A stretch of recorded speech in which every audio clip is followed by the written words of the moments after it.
Alors je vais maintenant vous montrer comment vous allez pouvoir télécharger PrestaShop 8 et l'installer sur votre serveur. Alors en fait ça pourrait marcher en local, hein. Vous pouvez utiliser un logiciel comme WAMP Server pour faire tourner le site en local, c'est-à-dire directement sur votre ordinateur pour pouvoir tester et développer. Ou vous pouvez acheter un vrai serveur sur un hébergeur comme par exemple OVH, Gandhi, Hostinger ou peu importe. Là je vais installer PrestaShop sur un vrai serveur.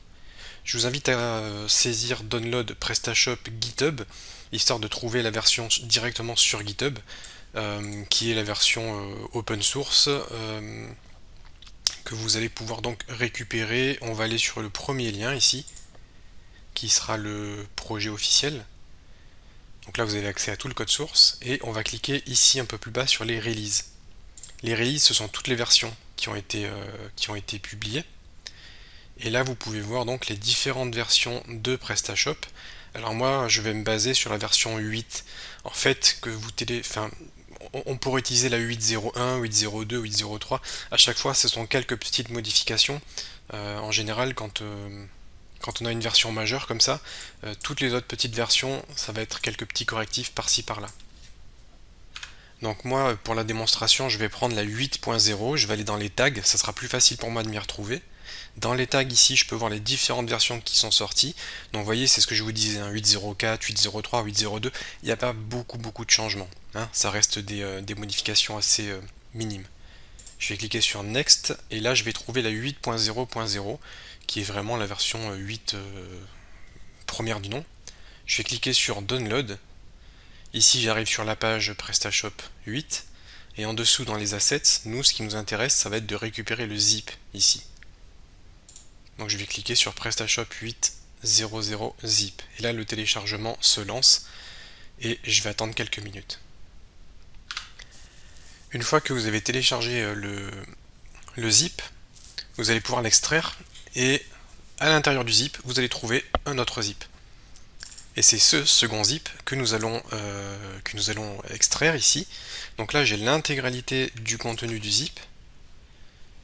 Je vais faire glisser-déposer de façon à récupérer les fichiers de PrestaShop. Donc là pour l'instant ce que je fais c'est que je les extrais juste dans un dossier qui se trouve sur mon bureau. Et ensuite on va pouvoir uploader ça en ligne directement sur notre serveur. Donc voilà, les fichiers sont extraits, j'ai plus besoin du zip donc je vais le supprimer. Et là je me retrouve avec tous les fichiers de PrestaShop. Alors évidemment pour pouvoir faire comme moi et créer votre boutique en ligne, il vous faudra un hébergement. Donc comme je vous l'ai dit, vous pouvez aller sur n'importe quel hébergeur. Vous achetez donc un hébergement, c'est-à-dire un espace sur un serveur, ainsi qu'un nom de domaine, ça veut dire un nom pour votre site, comme www.exemple.fr. Voilà, ça c'est un exemple de nom de domaine. Et une fois que vous avez votre hébergement et votre nom de domaine, vous êtes prêt à démarrer. Il existe un logiciel gratuit qui s'appelle FileZilla, qui est compatible Windows, Mac et Linux, que vous pouvez télécharger ici.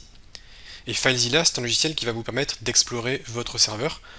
En gros, vous allez pouvoir naviguer dans le disque dur du serveur pour pouvoir copier, déplacer les fichiers.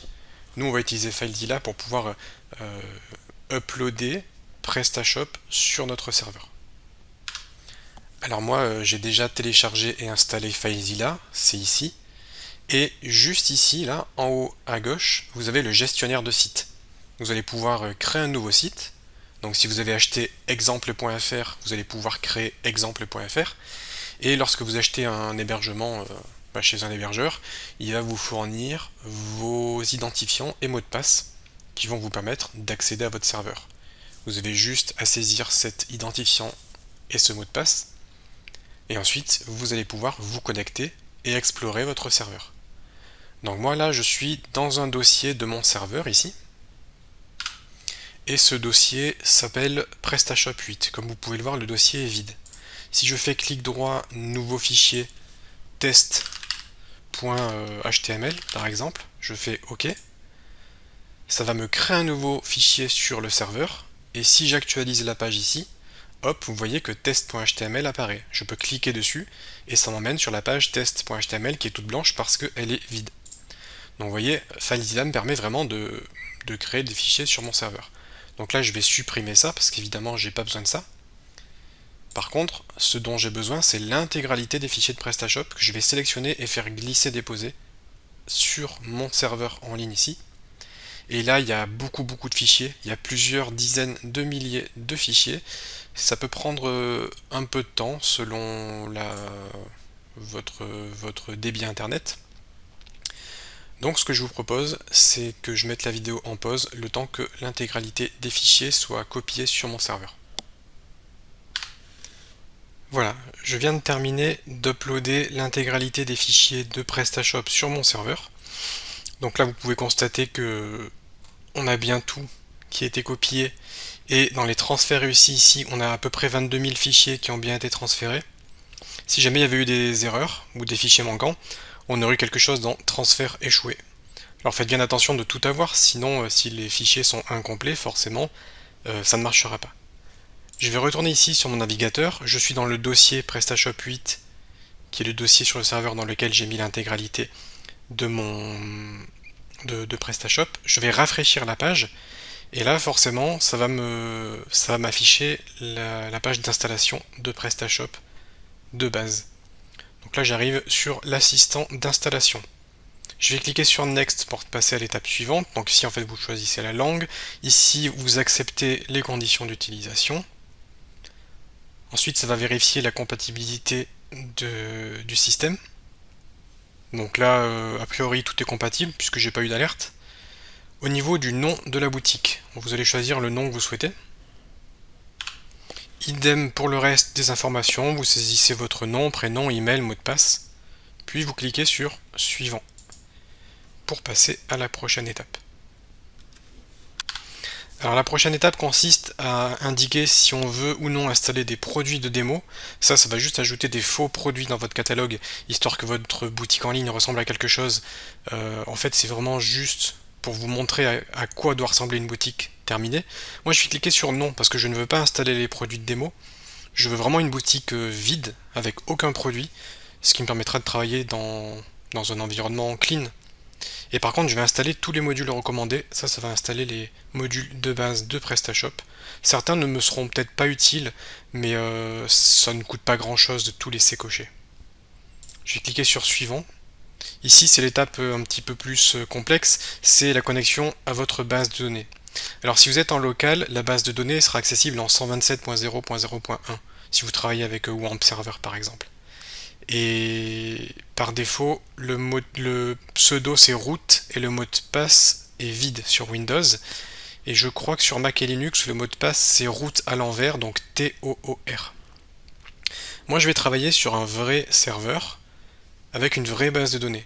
Donc les informations de connexion à ma base de données m'ont été fournies par mon hébergeur. Je vais donc saisir mes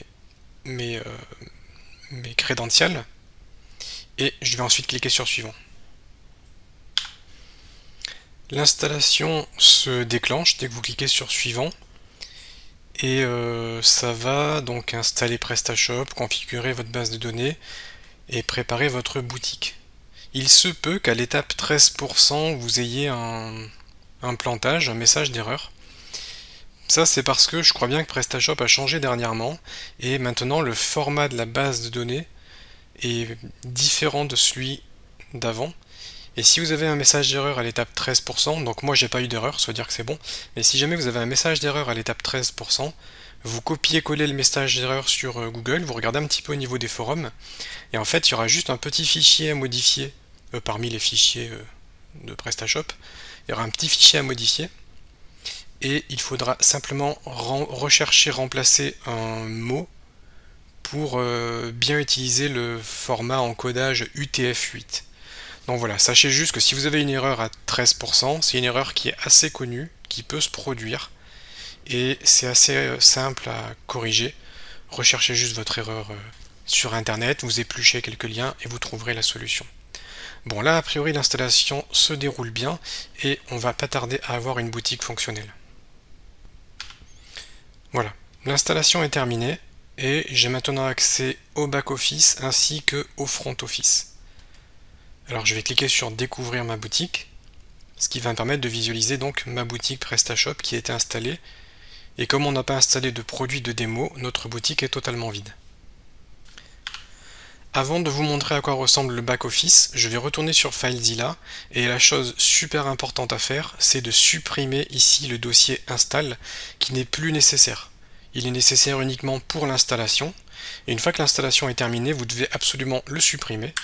Donc on le sélectionne, on fait supprimer, on clique sur oui. Et si vous ne faites pas ça, de toute façon, vous ne pourrez pas accéder à votre back-office. Tant que le dossier install n'est pas supprimé, le back-office n'est pas accessible.